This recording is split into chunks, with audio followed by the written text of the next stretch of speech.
tolong tampilkan. Ini pesan profetik.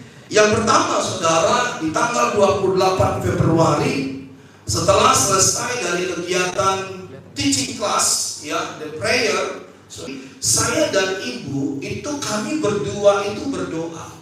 Nah, waktu kami berdoa, setiap malam kami berdoa sebelum kami tidur, ya saudara. Nah, saat kami berdoa, saya sangat merasakan, sekali lagi, saya merasakan sangat kuat sekali hadirat Tuhan di kamar kami. Dan waktu kami berdoa, waktu saya berdoa itu tanggal 28 Februari, hari Jumat. Lalu saya berdoa untuk bulan Maret. Bulan Maretnya tanggal berapa? Tanggal 1, hari Sabtu kemarin. Tiba-tiba saudara, di hati saya, saudara pernah nggak ingat saya pernah katakan begini, akan ada yang namanya bonus. Ingat ya, akan ada yang namanya apa itu nama saudara? Transferan ilahi, ya, seperti itu. Nah, kata-kata seperti itu, ya, atau impresi seperti itu, tiba-tiba tuh kayak diingatkan. Dan kata yang diingatkan itu adalah keberuntungan. Amin. Dan itu berulang-ulang, kata keberuntungan itu terus diingatkan di hati saya. Sehingga pada waktu saya berdoa bersama dengan ibu, saya katakan begini, di bulan Maret saya percaya yang namanya pintu-pintu keberuntungan pasti terbuka. Amin. Waktu saya katakan itu, seperti pernah saya katakan ada bonus dan sebagainya, saya percaya hal yang sama juga pasti akan dialami. Ada pintu-pintu keberuntungan yang dibukakan oleh Tuhan. Ada pintu-pintu keberuntungan yang Tuhan sediakan bagi umatnya. Dan dengar baik-baik, rahasia untuk mengalami keberuntungan, dengar baik-baik, bukan karena garis tangan saudara. Saya berharap kita orang Kristen jangan lagi mau diramal dengan garis tangan. Halo? Hoi? Amin? Jangan lagi mau diramal dengan garis tangan.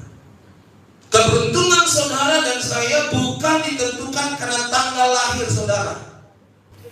Saya mau beritahu, keberuntungan saudara dan saya bukan ditentukan karena sio, karena zodiak, karena permintaan. Siapa di sini yang masih suka lihat tuh zodiaknya apa? Taurus kah? Apalagi saudara? Taurus, Capricorn kah? Apalagi Scorpio kah, Gemini kah, Tetanus kah? Bukan ditentukan dari ramalan-ramalan manusia, tapi keberuntungan saudara dan saya seperti apa yang dicatat dalam Yosua 1 ayat yang ke-8. Yosua 1 ayat 8 berkata begini, janganlah engkau lupa memperkatakan kitab Taurat ini, tetapi renungkanlah itu siang dan malam, supaya engkau bertindak hati-hati sesuai dengan segala yang tertulis di dalamnya, sebab dengan demikian perjalananmu akan apa? Berhasil, dan engkau akan apa? Beruntung. Ternyata dalam teks Inggris kata beruntung itu tidak ada ditulis, tapi yang ditulis adalah prosper. Dengar baik-baik saudara, mulai bulan Maret ini the door of prosper atau pintu kemakmuran akan dibukakan buat hidup saudara. Kalau saudara mau percaya tidak percaya itu keputusan saudara, tapi saya memilih untuk percaya karena itu adalah pesan Tuhan. Itu sebabnya saudara, saya berharap mulai bulan Maret saudara, dengan kata lain keberuntungan atau kemakmuran yang datangnya dari Tuhan hanya diterima, perhatikan baik-baik, bagi setiap orang yang haus dan lapar akan Tuhan. Bagi setiap orang yang haus dan lapar akan firman-Nya. Maka itu sebabnya saya berharap ya, mulai bulan Maret ini saya berharap kita semua semakin tekun dalam persekutuan kita dengan Tuhan. Semakin tekun dalam kita membaca firman Tuhan. Semakin tekun dalam kita berdoa, semakin tekun dalam kita memuji dan menyembah Tuhan kita. Yang setuju katakan amin.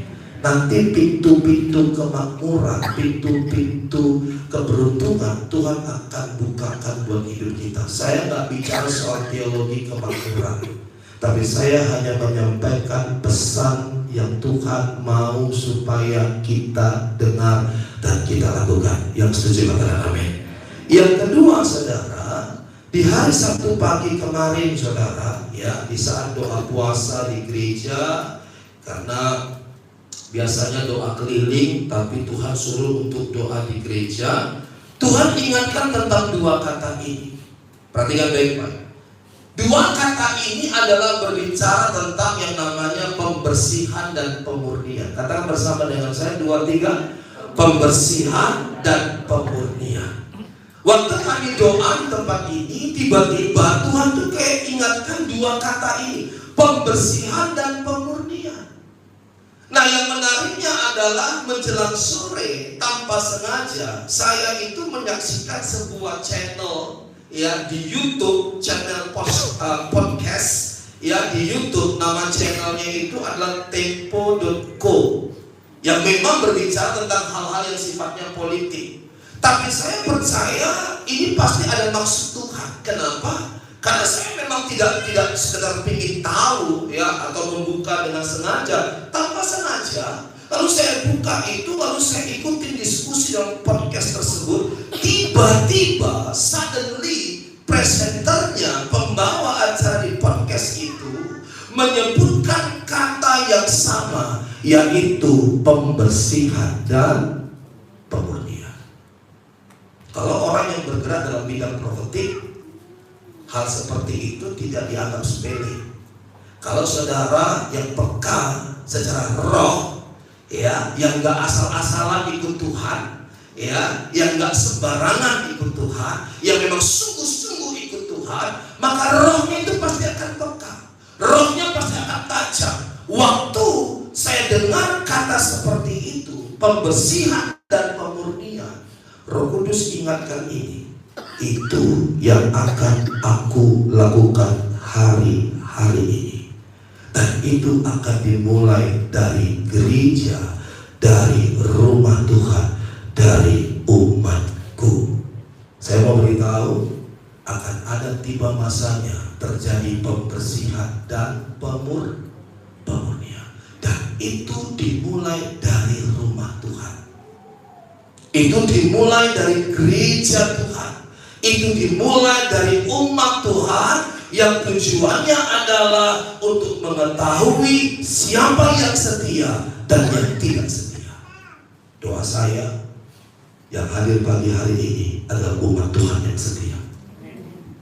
Kasih tahu kiri kanan, kamu harus semakin setia. Amin. Tapi pembersihan, pemurnian itu pasti terjadi karena Tuhan berbicara. Dan itu dimulai dari rumah Tuhan, dari umat Tuhan. Dengar baik-baik. Kalau respon hati kita benar dalam masa pembersihan dan pemurnian, maka kita akan semakin berbuah. Yang sedih katakan amin.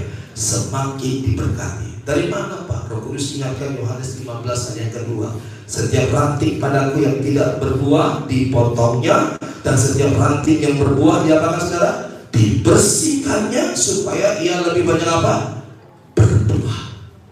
Jadi ingat baik-baik, di bulan Maret ini Tuhan sampaikan pesan itu supaya siap-siaplah dengan pembersihan dan pemurnian. Kalau pembersihan pemurnian itu datang dalam hidup kita, respon hati saudara benar untuk mengikuti proses pembersihan dan pemurnian itu, maka saudara akan semakin lebih diberkati. Saudara akan semakin berbuah. Dan yang ketiga, saudara, ketika saya setelah malam kemarin saya persiapan untuk istirahat, ya, lalu kemudian ibu bilang begini, ini air termosnya Rafa ini belum dimasak. Lalu saya ke dapur, saya masak air termos. Lalu Roh Kudus itu bicara lagi. Tuhan ingatkan begini, pembersihan dan pemurnian berbicara, perhatikan baik-baik, jangan membangun sesuatu dalam hidup kita, apakah itu usaha, bisnis, pekerjaan, dengan sumber dana yang, kalau baca, dengan sumber dana yang tidak halal, tidak jujur, hasil judi, korupsi, hasil kecurangan. Saya yang mau taat saja menyampaikan pesan ini. Kenapa?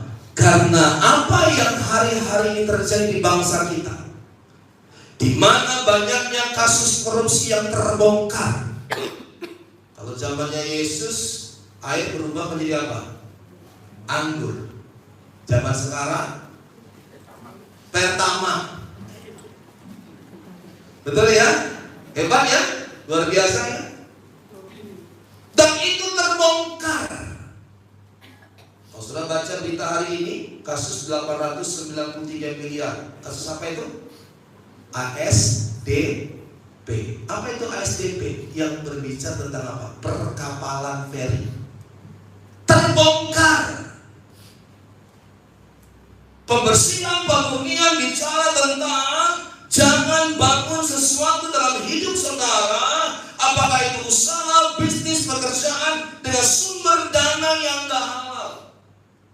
Saya perlu sampaikan ini kepada setiap kita supaya kita benar-benar jadi umat Tuhan Allah yang dewasa. Amin. Jadi gereja Tuhan yang punya integritas, orang Kristen yang punya integritas. Tapi kan kita hidup di dunia, sekalipun kita hidup di dunia, tapi status hidup saudara adalah sebagai warga kerajaan surga. Punya integritas. Jangan bangun kehidupan saudara dari hasil usaha yang tidak jujur, dari hasil judi, dari korupsi, hasil kecurangan. Sebab apa yang terjadi hari-hari di bangsa kita ini direkam saudara. Dan Tuhan bilang ini, untuk rekaman kali ini jangan pernah dibuang. Karena biasanya kalau rekaman ibadah kita 1, 2, 3 hari udah saya buang. Tapi untuk kali ini Roh Kudus bilang jangan dibuang. Kalau perlu bagian ini di-cut dan itu disebarluaskan. Karena apa yang terjadi di bangsa kita, di mana banyaknya kasus korupsi yang terbongkar. Seperti yang saya katakan tadi, masalah kasus Pertamina, Pertalite diubah jadi Pertamax. Saya mau beritahu, itu adalah sebuah tanda, suatu tanda bahwa segala sesuatu yang dibangun dari hasil atau sumber dana yang tidak halal, tidak jujur, hasil judi, korupsi, cepat atau lambat hancur. Kami, Tuhan itu mau memberkati kita, tapi harus tahu caranya. Cepat atau lambat hancur. Waktu saya dapat itu saudara, lagi persiapkan termosnya Rafa, Tuhan ingatkan dalam pembacaan Alkitab kita setahun, yang hari ini sudah masuk dalam kitab Yosua pasal 10 sampai 12. Tuhan ingatkan kepada saya tentang dosa dan hukuman terhadap seorang yang bernama Akan. Sudah baca ya? Dia adalah orang yang juga termasuk dalam bilangan kumpulan bangsa Israel, yang dicatat kisahnya dalam kitab Yosua pasal yang ke-7, di mana Akan itu menyembunyikan atau mengambil barang-barang yang dikhususkan, sehingga pada waktu bangsa Israel berperang melawan orang-orang Ai, maka yang terjadi adalah apa saudara? Mereka dikalahkan oleh orang-orang Ai. Padahal jumlah orang-orang Ai itu jauh lebih sedikit daripada bangsa Israel. Kenapa bisa kalah? Penyebabnya karena adanya ketidakjujuran, adanya korupsi, sesuatu yang tidak halal yang dilakukan oleh Akan. Sehingga pada akhirnya singkat cerita, Akan itu dihukum, dilempari batu, dan semua barang-barang khusus yang tidak halal itu dibakar dengan api. Dan setelah itu barulah murka Allah itu surut. Jadi dengar baik-baik 3 pesan Tuhan ini yang sangat kuat. Tuhan sampaikan kepada saya untuk disampaikan kepada umat Tuhan di tempat ini. Sekali lagi saya mau katakan begini, saudara mau percaya atau tidak percaya itu keputusan saudara. Tapi pastikan saudara ingat hari ini tanggal 2 Maret 2025, pesan profetik ini sudah disampaikan. Saudara boleh foto ini saudara, sehingga pada waktunya nanti saudara bisa ingat lagi, oh betul ya, ternyata sudah disampaikan, sudah diberitahukan. Jadi tolong ingat baik-baik, saya sebagai seorang gembala, sebagai bapak rohani saudara, sebagai rekan sekerja, sebagai anak Tuhan, saya cuma mau kasih ingat, jangan bangun sesuatu dari sumber dana yang tidak halal, apalagi hasil dari judi. Ya, kekayaan, keuntungan yang didapatkan dari penderitaan banyak orang. Betul gak? Gara-gara judi pernikahan rusak, pernikahan hancur, anak putus sekolah, masa depan hancur. Bahkan tidak sedikit mereka yang bunuh diri. Karena apa? Terikat dengan apa? Judi. Siapa yang buat? Saya mau katakan, yang buat itu adalah orang-orang yang tidak punya hati nurani, yang hanya mengejar kekayaan dengan cara membuat orang lain menderita. Pesan saya, carilah pekerjaan yang memuliakan Tuhan, yang sesuai dengan kehendak Tuhan. Dan ingat baik-baik saudara, segala sesuatu yang kita lakukan di dunia ini suatu saat akan selesai. Dan setelah itu akan kita pertanggungjawabkan, bukan kepada pendeta, no, tapi saudara dan saya pertanggungjawabkan di hadapan Tuhan Allah Pencipta. Tolong perhatikan pesan ini, begitu kuat dan tidak seperti biasanya saya menyampaikan, tapi entah kenapa masuk di bulan Maret Roh Kudus suruh sampaikan 3 pesan ini. Doa saya sekali lagi, kita semua jadi umat Tuhan yang setia. Berikan tepuk tangan yang meriah bagi Tuhan.